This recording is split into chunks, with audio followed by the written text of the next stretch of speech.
জুরাইজ ইবাদত করছেন, হঠাৎ করে এক পতিতা মেয়ে বলছে আমার পেটে যে সন্তান ওটা জুরাইজের সন্তান। জুরাইজের ইবাদতখানা ভেঙে দিল লোকেরা, জুরাইজকে নিয়ে গেল কোর্টে। জুরাইজ বললেন, তিনি ছিলেন মুস্তাজাবুদ দাওয়া, হাত তুললেই কবুল করতেন কে? যেমন আল্লামা সাইদি যা বলেছে তাই হয়ে গেছে, ঠিক কিনা? বলেছে এক মাহফিল, আমি পাশে বসা চাচা, প্রায় 100টা মাহফিল আমি চাচার সঙ্গী হওয়ার সৌভাগ্য আমি অর্জন করেছি। আমার মাথায় হাত দিয়ে যিনি দোয়া করেছেন তিনি কে? আল্লামা সাইদি। তিনি বলছেন আমাকে যদি মেরে ফেলা হয় অথবা খুন করা হয়, 1 বছর না যেতে আমাকে যারা মারবে তাদের গোষ্ঠী সহ আল্লাহ বিনাশ করে দিবেন। 14ই আগস্ট তাকে বিষ প্রয়োগে হত্যা করা হলো। 5ই আগস্ট তাদেরকে দেশ ছাড়া করলেন কে? আরো ভালো জিনিস দেখেন, কোরআন কার? হেফাজত করবেন কে? যেই দলের লোকেরা বেশি কোরআন পড়ে তাদেরকে হেফাজত করবেন কে? 1 তারিখে নিষেধ করলো একটা কোরআনের দল, 5 তারিখে তাদেরকে নিষেধ করে দিল কে? ক্ষমতা কার? আল্লাহর। এই জন্য আল্লাহর দল করবেন তো, বিসমিল্লাহর সাথে থাকবেন তো, আল্লাহ তৌফিক দান করুক। জুরাইজকে কোর্টে নিয়ে যাওয়া হলো। জুরাইজ বললেন আতে তেফেল, যেই বাচ্চাটার জন্ম হয়েছে ওকে নিয়ে আসেন।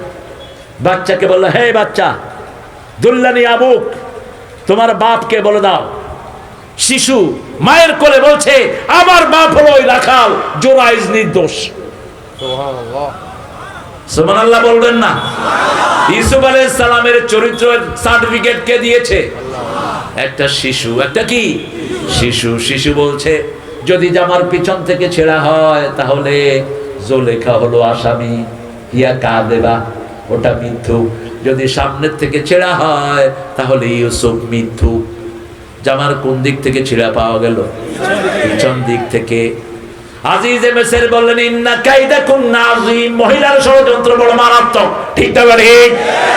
নির্দোষী ইউসুফকে কোথায় দিলেন? ওরা মনে করেছে ইউসুফ জেলখানায়, আসলে জেলখানায় না। একদিকে জেলখানায় ঢুকালো, আরেকদিকে মিশরের সিংহাসনে বসে গেল।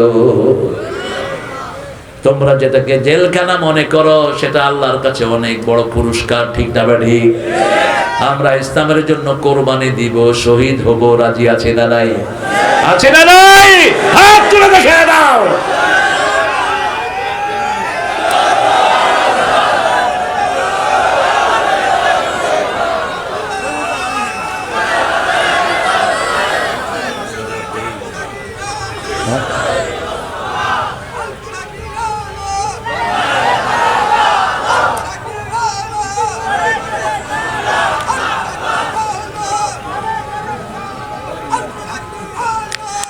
ঘরে জালো,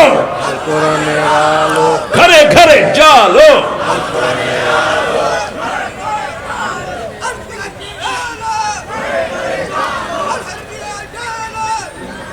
আল্লাহ কবুল করো, আল্লাহ ওর শক্তি বাড়িয়ে দিক, আল্লাহ ওর পরিবারকে কবুল করো। এরকম সন্তান যে ঘরে থাকবে পিতা মাতা দুইজনে জান্নাতি। আরো আসতে কান সুবহানাল্লাহ। মন খারাপ করবেন না, এরকম একটা শিশু বরকত বয়ে আনে। এই শিশুগুলো যার ঘরে হয় এই ঘর বরকতি ঘর হয়ে যায়, কারণ এদেরকে পালন করতে কষ্ট বেশি না কম? ঠিক তেমনি ভাবে পুরস্কারও বেশি। আমরা সূরা মরিয়মের শিক্ষা নিয়ে আজকে ঘরে যাব। যিকরু রাহমাতে রাব্বিক, আল্লাহর রহমত 4টা জায়গায় পাওয়া যায়। কয়টা? প্রথম আল্লাহর রহমতের লিস্ট দিচ্ছেন, পড়েন আর রহমান, আল্লামাল কোরআন, খলাকাল ইনসান, আল্লামাহুল। রহমান বলছেন আমার প্রথম রহমত কোরআন। প্রথম রহমত কি? কোরআন পাওয়ার আগে রাসূল ছিলেন আলামিন, কোরআন পাওয়ার পরে হলেন রাহমাতাল লিল আলামিন। দ্বিতীয় রহমত হলো রাহমাতাল লিল, তৃতীয় রহমত হলো আল্লামাহুল বায়ান। কথা শিখি যার কাছে? মায়ের কাছে। কার কাছে? মায়ের কাছে কথা শিখি, সেই মা হলেন তৃতীয় রহমত। চতুর্থ রহমত হলেন পিতা। পিতা মাতার প্রতি যারা ইহসান করে না তারা কখনো মুমিন হতে পারে না, তাদের কোনো আমল আল্লাহর দরবারে কবুল। 3 ব্যক্তি জাহান্নামী। প্রথম ব্যক্তি হলো পিতা মাতার অবাধ্য, দ্বিতীয় ব্যক্তি নেশাগ্রস্ত লোক, বিড়ির নেশা, মদের নেশা, গাঁজার নেশা, জুয়ার নেশা আছে না নাই? তৃতীয় ব্যক্তি হলো দায়ুস। তৃতীয় ব্যক্তি কি? নিজে খুব নামাজি, মেয়েরে দিয়েছে ফুটবল খেলতে। নিজে খুব নামাজি, মেয়েরে দিয়েছে পুলিশে। আছে না নাই? নিজে খুব নামাজি, মাইয়া সার্জেন্ট। আফগানিস্তানের লোকদেরকে বলা হলো, আপনারা কিভাবে আপনাদের দেশকে এত উন্নত করলেন? 3-4 বছর আগেও তো বাংলাদেশ থেকে ভিক্ষা খেয়েছে আফগান। এখন তাদের মাত্র 50 আফগানি টাকা দিলে $1 পাওয়া যায়, আগে 250 দিলে পাওয়া যেত।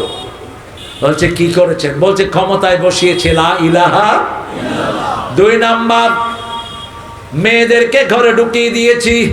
3 নাম্বার, চুরি বন্ধ করে দিয়েছি। দেশটাকে উন্নত করে দিয়েছেন কে? আমাদের মায়েদেরকে আল্লাহ পর্দাশীলা হওয়ার তৌফিক দান করুন। চিৎকার করে বলেন আমিন।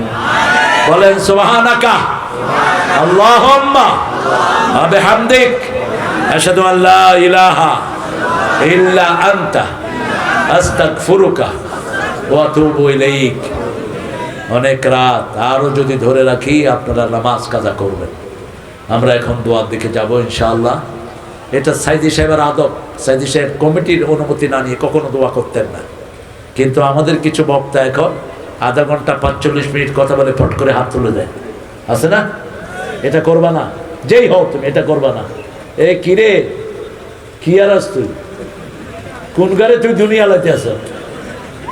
পোলাপান যে কত নেয়ামত, কতক্ষণ শুনবে, এরপরে নিজেরা তাফসীর করবে। ওই সামনে ওই গালে ধুনতে আছে ইচ্ছা মতো।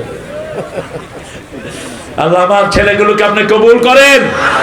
এই বাচ্চাদের জন্য বেশি কোরআন দেন, কোরআনের মাদ্রাসায় এদেরকে ভর্তি করে দেন। কোন স্কুলে দিয়েন না, কোন লেখাপড়া নাই স্কুলগুলোতে।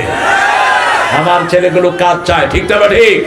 এরা কাজ পেলে এরা অন্য কোনো দিকে প্রেম দিবে না, এরা খেলার কথাও ভুলে যাবে। এরা দেখেন কি সুন্দর করে কোরআনের বাগানে বসে আছে। আল্লাহ আমাদের সবগুলো ছেলেকে আপনি কবুল করেন। আর কোনো কথা আছে? এই সোহেল, সোহেল আর কিছু বলবা?